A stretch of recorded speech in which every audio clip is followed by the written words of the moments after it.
So what can you tell us about the meet and greet between Prince Charles and Harry's family? Well, we really didn't know if this meeting was going to happen between Charles, Harry, Meghan and the children. We know that Harry was desperate for it to happen, but as you know, there was so much toing and froing about Harry's security, about where he was going to stay, that it seemed that the prospect of a meeting with the King was simply something that wasn't going to happen. In the end, it did. On Friday afternoon at Highgrove, the King's Gloucestershire residence, and I can reveal to you exclusively on ET that this was all of the King's making. After so much toing and froing between aides and security and everyone else, it was the King who invited Harry and Meghan and the children over for tea at Highgrove. Only they knew about it, and Queen Camilla. It was kept on absolute lockdown, under the radar, and hey, guess what?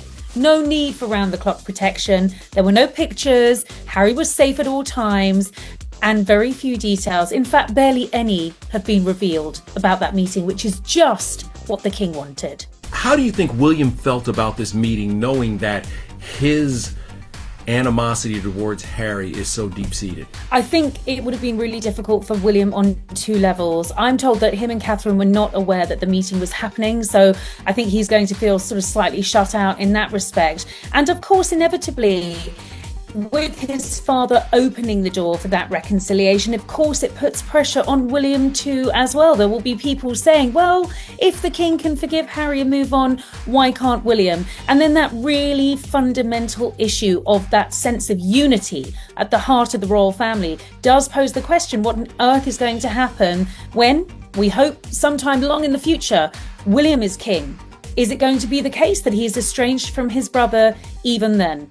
Okay, what went on behind the scenes and what were the non-negotiables that the King put in place? Well, what went on behind the scenes? The honest answer is we're really not going to find out, because if there are leaks out of the Sussexes camp, then Charles has said it'll be the one and only meeting to happen. This was a litmus test for trust. Trust between the couple and Charles, so that the King knew that they could have this meeting without any details being leaked by their camp, by anyone else for that matter. And Harry has agreed to that. So we're not really going to find out what was said, whether pictures were taken. In the end, it was Buckingham Palace who confirmed via an aide that the meeting had happened. I was told they wanted to take control of the narrative, but nothing else is going to come out. But I think the point is that this proves not only that Harry doesn't need that round-the-clock security to be safe. After all, he travelled from London to Birmingham to Highgrove and on to Althorp, all completely safely. But what it also showed that a meeting could take place within the safety of a royal palace and without anyone needing to find out. And I think that sets the precedent for further meetings. Harry has gone on the record publicly to say he wants a reconciliation with his father.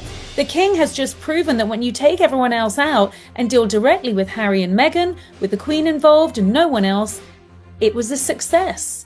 Did Harry have private security while he was there? He paid for that security while he was there? Or does he get security once he hits the homeland?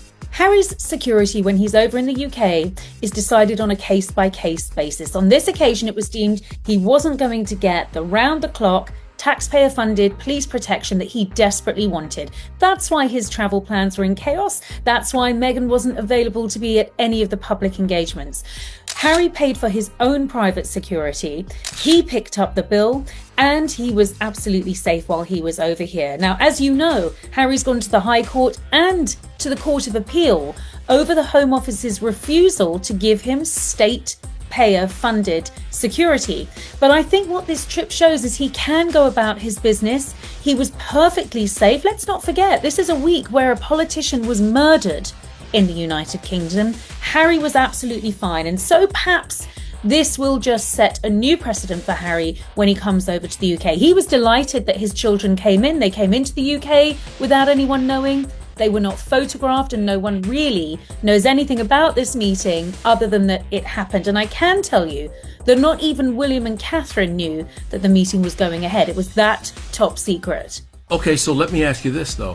What's going on with the brothers right now? Because William had a polo match conveniently scheduled while all this was going on. Well, it's very interesting that during Harry's brief visit to the UK, Prince William had engagements almost every day all over the country, meaning that a meeting with his brother was strictly off the cards. Coincidence? I think probably not. I'm told that William has no plans to reconcile with his brother. He didn't want to see his brother. He didn't want to speak to his brother. They haven't spoken for some time now. And so with William being sort of out of the picture, the king was able to invite Harry and Meghan over to Highgrove with the children for tea. There was never any suggestion that William was going to be at the meeting. I suppose the big question is, how did William feel about it? Because he didn't know it was actually taking place until after it had happened. We know that we have seen Kate and we saw the kids and they were at Wimbledon and all these places, but is there any chance that the kids will ever get to meet each other, that the brothers will fix this rift? Is there any hope that there will be a reconciliation one day between these two? Well, the king has paved the way for a reconciliation with Harry. He was desperate to see his grandchildren. Remember, he hasn't seen them for 4 years. And of course, William's children, George, Charlotte and Louis, have never met their royal cousins. Well, they have, but they certainly wouldn't be able to remember it. And for William and Harry, who grew up so close to their own cousins, to Beatrice and Eugenie, to Zara and Peter Phillips, I think it's a source of great sadness for Harry that his children are probably never going to get that chance. But that is all down to the rift between the two brothers and William's refusal to forgive Harry for the things that he wrote in Spare, the things that he said at Oprah, essentially landing the royal family in the middle of a really toxic row over racism. These are the things that William just can't forgive Harry for, and that means a reconciliation. Well, Kevin, I say never. I'm always the optimist, but I think this one is very far off in the long distant future. Few people know as much about this royal family as you do. How could they reconcile? What would it take for them to fix this? The one time that they might reconcile is a time that I suppose neither of them want to think about, and that is, of course, the passing of their father. We know that the king is living with cancer. He's on ongoing treatment. Harry himself said he didn't know how long his father had left. That was a comment that deeply upset William and Catherine. One does wonder, if at a moment in time that might be something that brings the brothers together. But there is a fundamental issue here for William. William can hold a grudge. He's clearly very angry at his brother. He feels betrayed by Harry, and he feels the trust has been absolutely broken down beyond repair. But this is at the crux of it.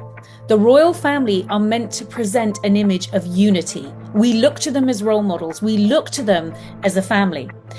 And when William comes to the throne, if there is division at the heart of his monarchy, well, that could be a problem in terms of the optics of the united royal family on the world stage. I'm sure it's a thought that's crossed William's mind, but right now, that day isn't anytime soon, and I think it's going to be some time before he can find it in his heart to forgive his brother for what he's done. If something happens to Charles, would William just shut Harry down and just not even entertain him? I think there are two schools of thought on this. There is the suggestion that would be the opportunity when William actually does what the king hasn't done and strip the Sussexes of their HRH titles. Or possibly that is the moment when there might be eventually a reconciliation. I think we all hope that day is very far in the future. We don't want to think about the king's death, but I think it's going to take one of those pivotal, life-changing moments for the relationship, estranged as it is, between these two princes to heal.